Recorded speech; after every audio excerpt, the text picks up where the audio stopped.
Good morning, everyone. I hope it's still morning in Nigeria. I hope you can all see me and hear me clearly. If that's okay, I will continue my session. My name is Doris Agbevivi, as he said. It's a pleasure to be joining you here from, I'm actually right now at Oxford, still doing something on sustainability with the team here. And it's a pleasure to also be able to speak from here, given the opportunity that internet provides us. I met Tenji back in Houston somewhere in September when we were sharing regional perspectives with the University of Rice. And I spoke clearly about the Ghanaian perspective, where she gave us the Nigerian perspective. So it's an honor to be still given the opportunity to speak to the very august group here in Nigeria. Thank you. I would have a few slides to share just to brainstorm our thoughts on that. I hope I'm able to share. If I am, I'll go ahead and share my slides.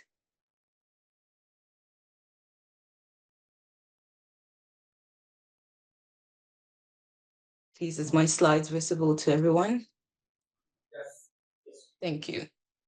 So I am the project coordinator for the Drive Electric Initiative in Ghana. I would give a little background on the initiative and how it's helping us transition and how it has become a household name when it comes to e-mobility in Ghana and what we are doing. I believe strongly that we sort of find ourselves in a position where we need to transition whether we like it or not. And I believe that's why we all have our transitionary plan.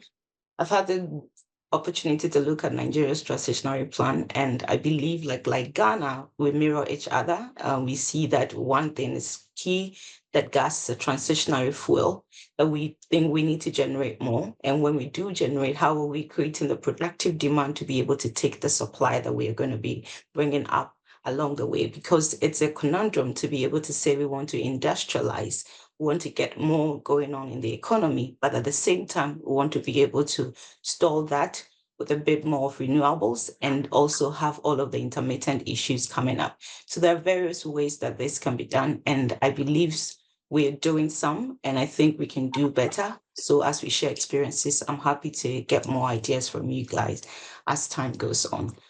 So this for me is one chart that gets into my mind every time. The fact that we all know this and we know that the biggest place that we need to decarbonize is the energy systems. And when it comes to energy, of course, not just the generation, not but the use of energy. So both use in buildings, but mostly use in transport as well, which is critical, really. So when it comes to us, I started the Drive Electric Initiative under the Energy Commission of Ghana, and the initiative had one purpose. And first the short term, the medium term, and then the long term purpose.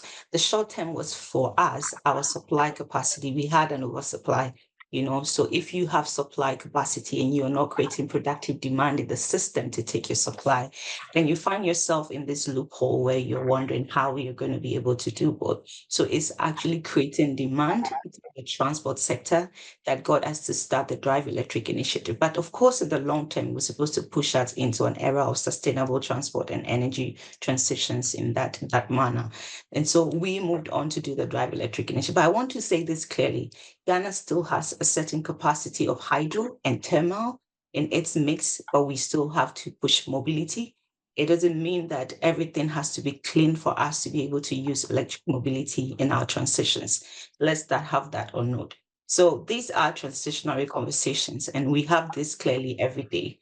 But on top of this is, of course, the enabling infrastructure. We know we need the systems operation. We know we need the market regulation, and we know we need the business models.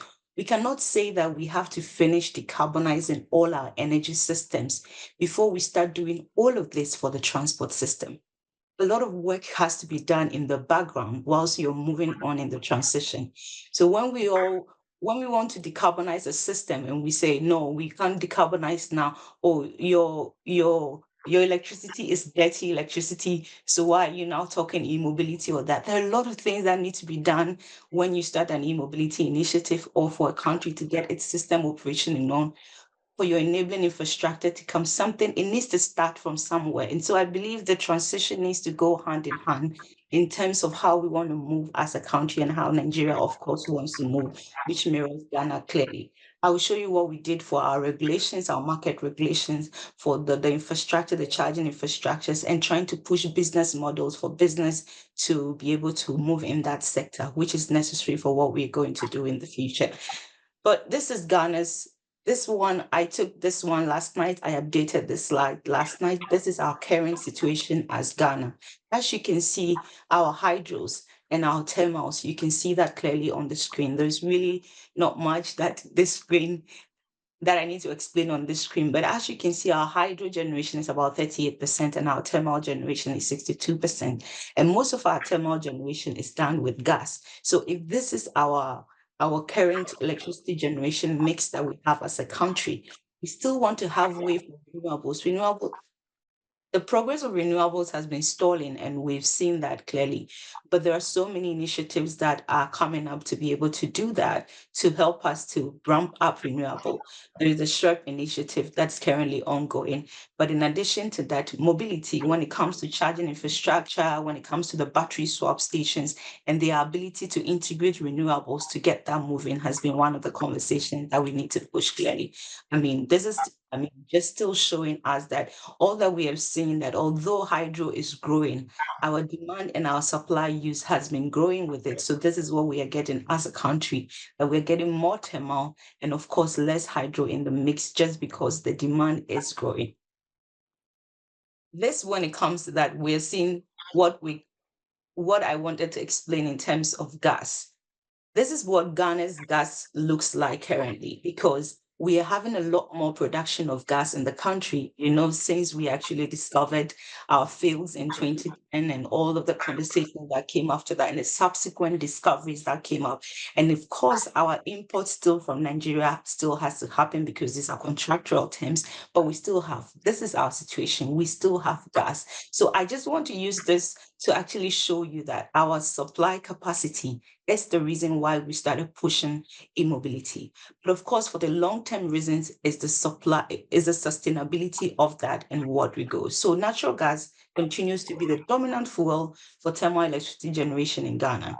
Projections for the second half, which this statement, I'm pulling it from the Energy Commission site straight on. You can go onto the Energy Outlook and all the comments and get all the statistics from the Energy Outlook and energy statistics. You'll be able to tell that natural gas is projected to increase more in the future. We're using that as a transitionary fuel. I've been studying the UK system as I'm sitting here in the UK. They have equally agreed, and the House of Commons agreed that gas is equally their transitionary fuel. Yes, you take France, for instance, their major mix is nuclear and others, right? But if you are having all of this transitionary happen, they are using fuels that are not pure clean. But what is the mobility conversation we have in these countries? They are very high, because transportation decarbonization proves to be one of the biggest we can do when it comes to reducing our pollution, but in addition to that, going into a more sustainable conversation when it comes to the future. So I believe strongly that we can't start something wherever we are and how we can be able to do it. So now we started the Drive Electric initiative. As I said, it was supposed to increase electricity demand.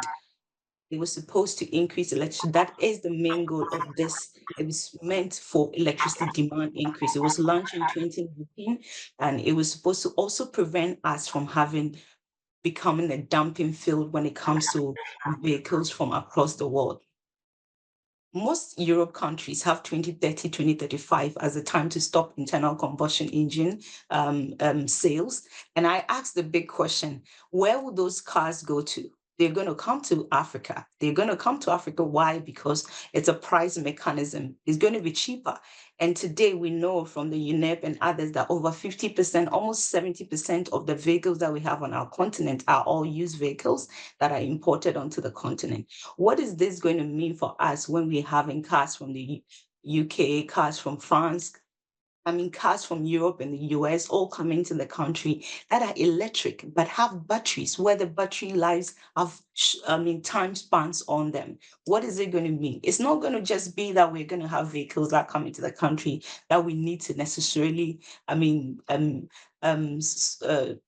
dispose of, but we are going to have an e-waste conversation here. And when it comes to battery conversations and battery disposal, we don't also want to create a continent where it's just a dumping ground, but also becomes a dumping ground for e-waste. That is a very, very, very critical thing. And that's what these conversations need to be, that we all look at the future to plan. So as we are doing our energy transition plan, and we are planning not just sustainably for the energy generation, but of course for the energy use. This is what we went ahead with. We started, as I mentioned clearly from my first slide, that when you need your systems operation, you need your market regulation, you need your energy infrastructure enabling. So you come into Ghana, this is what we went ahead to do. We targeted policy, we targeted incentives, and we targeted the private sector participation and public awareness, because you want people to know what they want to use. So we went ahead to have public awareness creations where for mobility, we had conferences, the first e-mobility conference, the first public charging forum, to be able to get people to have a feel of electric vehicles, to drive it. And I believe Nigeria is doing the same thing. And more can be done in that, because one or two conferences is not enough to be able to change the mindsets of the people that have built a mindset for decades and decades on. So I believe that getting the private sector into this conversation is what we need. I've said that Africa was going to transition on a different pathway. It won't follow every other pathway. And even within the African continent, every country is going to transition differently. So when it comes to Ghana, for instance, our transition would happen a bit more differently than Nigeria. But the fact that Nigeria agrees that they are going to use gas to be able to stabilize themselves to 2030. And they believe that by 2030, it's now going to be moving down because they're going to have renewables coming in. The conversation is, how are you going to do that? You're not going to have large scale renewable on your grid because of the intermittent issues. It's just not going to come that way. There's so many ways to be able to do that. Is it the mini grids? Is it the electric mobility? How are we going to leapfrog ourselves? How are we going to ensure that there is energy democracy in regions that they don't possibly have that, but at the same time use that to transition our people? It's one of the conversations. And that's why I believe when we bring the private sector into the conversation, becomes the best way. The best way to do that for me was local collaboration. This was a room filled with all the CEOs of the Ghanaian OMCs, the oil marketing operators. I believe that to be able to move forward, we needed them in this conversation. Why? Because for every fuel station that can have a charging station at that same station, it's a win for the country. It's a win for the fuel station operator. It's a win for the public-private partnership, which we need to be able to move our conversation forward. When you come to Europe, you come to Dundee City, for instance, the government and the council are the ones that push charging stations. Can we do the same thing in Ghana? We may not be able to do that because we don't have the investment as a government to be able to push into charging infrastructure. The private sector do have that. So we rope in the private sector, we rope in the CEOs, and they understand the Shells, the Totals, and all start putting up public charging stations. Then we have that conversation going. The whole conversation about rain anxiety is now dropped because we have these in Accra as a city, into Kumasi, into the other regions, are all going to be pushed by this local operators. And they are the ones that became the main conversation, because when they adopt it and they see that they are not losing business, but rather they are just shifting business from one side to the other. So at a fuel station where you used to serve people just diesel, at that same fuel station, you can serve them electricity. So there is no use, it's a transition, and it's a way to see where the win-win is in most cases. And it was a great win for the oil marketing operators to adopt it and see the benefit of this in our transition. This was clearly trying to get the banks and everybody, from the commissioners, the high commissioners, everybody, to understand that mobility for the country was the way to go. Because you don't get to do it alone. You have to have partnerships from everybody. It's from every ministry. The Ministry of Transport partnership was very important, because key on that was Ghana developing our EV policy. The DVLA, key on that was us coming together to be able to now get the data for electric vehicles now going. GRA, key on that was us putting together what we have as a plan for the customs to be able to get incentives for electric vehicles and those that came into the country. Ghana Standards Authority, key on that was we adopting standards for the country. Today, Ghana has standards for electric vehicle charging. As I said, there's a lot more work that needs to be done. That would take years to do. So starting and being able to transition with it is where the conversation has to go. Of course, I wouldn't say we have had to work with so many international partners to do this. The UN on top of my list, both the UNDESA and the UNDP in Ghana. The Agence Française de Développement is the one funding our regulations, EV charging regulations as I speak to you. The GIZ, funding our demonstrative EV charging, solar EV charging system to 60 kilowatt charging we are having at the Energy Commission, and so many other conversations around EVs. There have been so many international partners from Dundee, from all across the world that have been able to bring this. So it's something that you need to get the world to accept, to get the world to see from your perspective how it helps your country and how you want to transition with it. But on top of that is the groundwork. For the baseline reports that we had to do as a country, it took us 2 years to do that. 2 years to be able to do this baseline report. And I asked my question that, is it possible for you to now say, oh, we are starting mobility today, then we get everything done, we cut sod and we do? No, there's a lot of background work that needs to be done. We had to go across the country, taking data from the northern region to the southern region of Ghana, and it took quite a while to do. We had to work with all the institutions in the country. The DVLA had to be worked with, the Ministry of Energy, the Ministry of Transport, the EPA, the GRE, everybody. There was a baseline committee.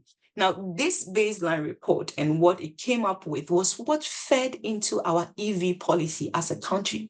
So when you take the EV policy, you see all the reference to the baseline report in that policy, because it's this report that now gave the country where we were as a country when it came to EVs. You see the insurance operators have something to read here, because the insurance guys also needed to insure electric vehicles.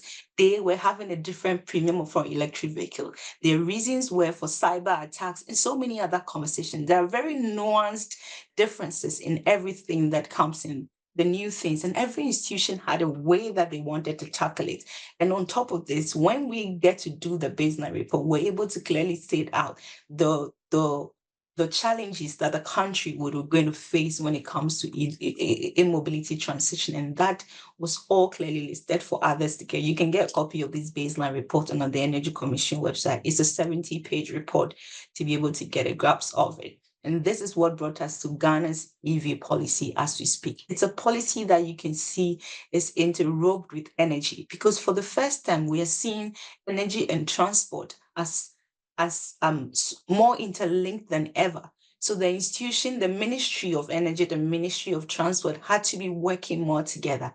How we did that was always making sure that we had somebody from the other part on every conversation we're having.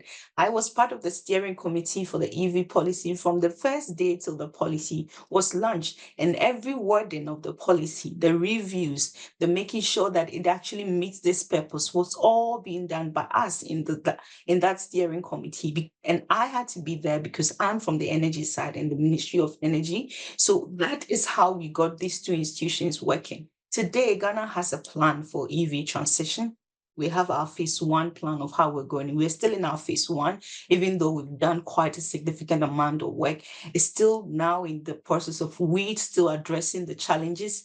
Example, the EV charging infrastructure, which is still being worked on. So between now and 2026, this is the preparatory phase.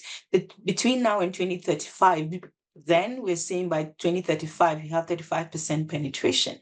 Right, so of EVs. How are we going to do that? Ghana currently has incentives, but of course not for the individual purchase of the vehicles. The incentives were done to be able to take into consideration what the country stood for and then where we're going as a country. So it targeted manufacturing and it targeted electric buses, but we have the complete phasing out to be 2045, which if you see our energy transition plan, the investment plan would equally say that it's aligned to 2050 there, as both parties are actually nuanced to be able to see that the conversations here meet the conversations there. Now, in Ghana, we have people who have electric cars on their street, in their homes. I have been using an electric car in Ghana for the past 3 years. I use an electric car since 2021. I'm not in Ghana, yes, my cars are parked, but the point is there are individuals in Ghana that are using electric cars. I use the Hyundai Kona at a point. I use the Aura Black card at a point. I use the Aura Good card for over a year into 2 years. It's a conversation that we think is far-fetched until we see people that are using. This is an individual using a Mitsubishi Outlander 2018.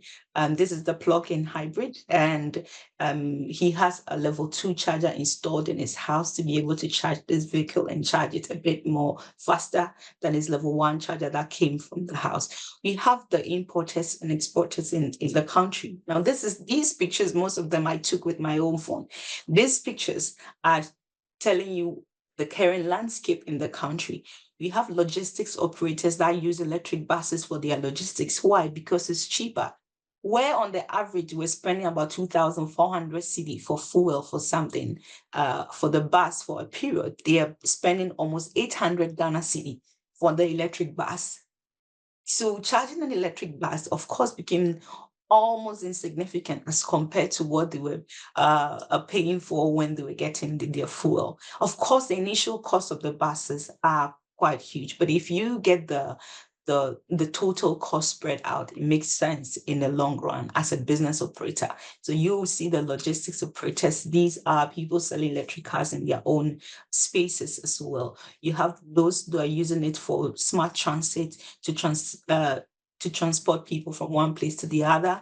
I mean, just as it is, it's a way that, I mean, there is a business case, and this is where I was coming up with the first slide, where I said you needed a logistics, you needed a business case, that you needed the regulations and the environment in place. So this is guaranteed. But private sector cannot thrive where there is no regulation, where there is no streamlined environment for them to thrive. You need investment. Investment thrives where there is rules, where there are rules and there are regulation. Investment thrives in policy. So you need policy for investment to be able to come more into the country.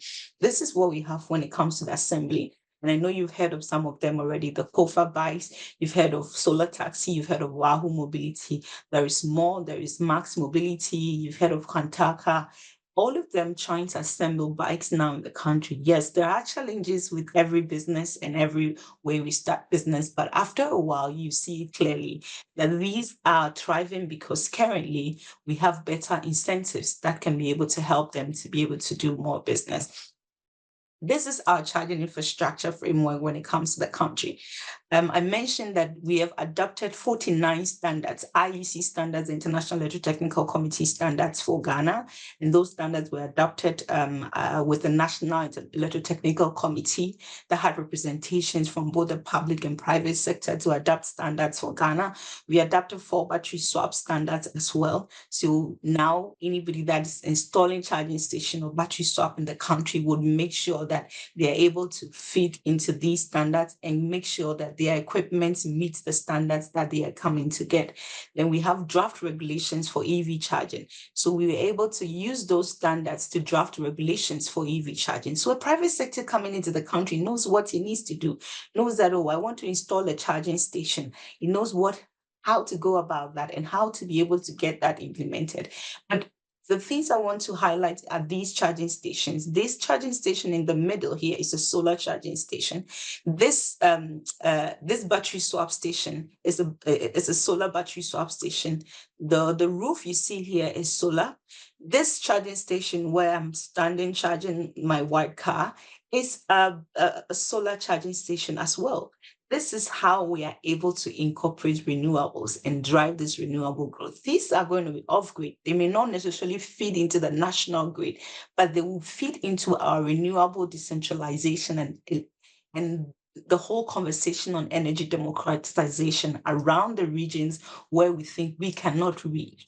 These are happening in Accra. This could be the conversation that goes further into the regions, into the areas where people would start having electric bikes to go to the market, to go to the hospital, in regions where they rely more on bikes, into the unreachable regions where we know that, okay, our grid is not able to get through. This is how we want to take those conversations there. And that is how I'm believing that we can be able to work together on this. There's still challenges. There will always be challenges on whatever path you take. There's still challenges. The price of the vehicles is still the challenge. The power supply is still the challenge. The technical expertise for local assembly and manufacturing is still the challenge. But for every challenge, there is always an opportunity, because it presents sort of an opportunity for us to integrate our energy solutions into this. So the limited charging infrastructure would mean that if we get more charging infrastructures that are using solar, what it would mean for us as a country, that we'll be able to increase our renewables, at the same time to be able to transition into decarbonized transport systems. The battery recycling and the end of life are equally an issue that we'll be talking about. And the last time we all sat at the UNEP in Nairobi to discuss this, because the United Nations wanted to take this conversation further, was the fact that even in Nairobi, a country where there had been a bit more advanced in terms of mobility, most of the companies there, from Basigo to all of them, I spoke to them, had not even established a battery recycling plant yet. It was going to obviously go towards the private sector. And that is what I believe is going to be the same thing for us. So I will leave it here and say that we come back to this, that there is a transition. We will require critical minerals. There's a transition that will require waste recycling. There's a transition that all of this would require energy at the central part of it. What energy we're going to use will be determined by what we do as a country, what we have as a country, how we want to transition. Whether it be gas we use to do that, to transition for now, whilst we are integrating renewables in very solid ways, like I have shown, it's dependent on the country. But I believe that gas as a transitionary fuel does not preclude us from using mobility in our country. Thank you. Thank you very much. Sorry for interrupting. A round of applause for Doris, please, for those wonderful insights and perspectives from Ghana. And just to summarize, we can see clearly from her presentation the need for short-term planning, very, very sector-specific policies, as well as phased implementations. One of the major things that really stood out is how, with the digitalisation, also establishing local partnerships and also driving regulations as well to regulate that sector and drive upskill as well as adoption. And as well as how they have now adopted a bit, integrating renewable energy into the e-mobility sector, as she highlighted. We can see, despite it being an EV value chain, there has still been an integration of solar energy, as she mentioned, into the charging framework, which are all good signs and are very actionable insights that we can take from planning, participatory planning, inclusive planning, short-term, medium-term, and long-term planning, and also how policies can be coherent, keeping in mind that they need to integrate renewable energies while upscaling. And very importantly, although we can't transition right away, we can try to do a balancing act, transition while also planning to stop, right, at some point. So thank you very much. I agree with you. It's like a bicycle ride, right? Yeah. You're balancing, still you're moving forward. So that's what I believe in. Yes, okay. I can hear you. Please go ahead. Okay, first of all, the presentation was really amazing. The idea of trying to transition using EVs while the energy mix is not totally clean is really novel. So I think it's something really commendable. But my concern is in regards to the cost of electricity. I think this is a Nigerian specific case where the energy tariff is going up, it's literally flying. And it's almost in a case where possibly we can arguably say that the cost of using an internal combustion engine is almost the same with the cost of using EVs, because we literally end up paying for using the electricity. Right? So what are your thoughts in a Nigerian specific case where projections into the future even show that it is possible the electricity tariff will keep on increasing, which can de-incentivize the whole idea of using EVs. If you can help me, sir, what's your tariff right now per kilowatt hour? I can't put a number to it right now, but I know last year I think an increase of about 233% occurred. That was 2023. And recently, I think there is also is your electricity price at least 20 cents per kilowatt hour? Maybe we should go around that. But the thing is, I can't put a particular figure to it. So Okay, I I wanted to know, yeah, I just wanted a clear that some generalization to be able to run numbers. Basically, if your electricity price is about 20 kilowatt per kilowatt hour, then you are kind of mirroring Ghana, because our electricity prices are equally high, right? But I'm told again, even though those electricity prices are high, you come to the fuel prices. Okay, so I use an ICE vehicle and I use a normal vehicle. So I'll tell my normal day. The CRV Honda will take, for my monthly fuel, I can spend about 2,800 cedis, about 3,000 cedis a month for fuel on that vehicle. When I use the electric vehicle charging at home, the conversation is charging at home, because when you're charging at home, you're getting a residential tariff. But when you're charging at home, of course, you're on 2 to about 5 kilowatt charging bandwidth. You can't charge more than that, of course. So it will take longer to charge. But it is a trade-off between time and money. So if you can charge overnight and still be able to pay something that low, on the average in a month, I would probably spend, let's say I charge twice a month, because it's a 500 kilowatt battery. So it goes every 10 days I charge, or 14 days I charge. So twice a month, and twice a month on every charge, I think it's about 50 cedi or 100 cedi. That's even at 20 kilowatt hour per kilowatt, 20 cents per kilowatt hour. So I'm just trying to tell you that, yes, the electricity price is, it looks high, but in charging the vehicle and the use and the discharge of the vehicle and how much you use it would actually be insignificant compared to fuel price. I know clearly that both Ghana and Nigeria have heavy imports. We have heavy reliance on imports when it comes to fuel for vehicles and transportation in our country. And that is what makes it very expensive, because of the exchange rate. That actually impacts the cost that you get there when it comes to our diesel and petrol. So even on that, I'm using my real life experience to explain it to you and say, on one hand, whilst I'm spending 3,000 Ghana cedi for fuel for a month, on another hand, I'll be spending averagely up to 200 Ghana cedi for the month to charge the vehicle, even at 20 cents per kilowatt hour. Because at home, when you are discharging at home, it's even, and in the UK as well, most of the people here have questioned with EVs, they save about 80% when they charge at home. But when they charge in a public charging station and everything, and all the tariffs and all the things that will be put on it, they spend a little bit more. But that one goes for time. Again, the trade-off between time and money. So that one goes for faster charge, but you pay a little bit more. But at home, when you're charging at home, you have a longer time and you pay a bit less. So I want to believe that your tariffs are not as high as ours.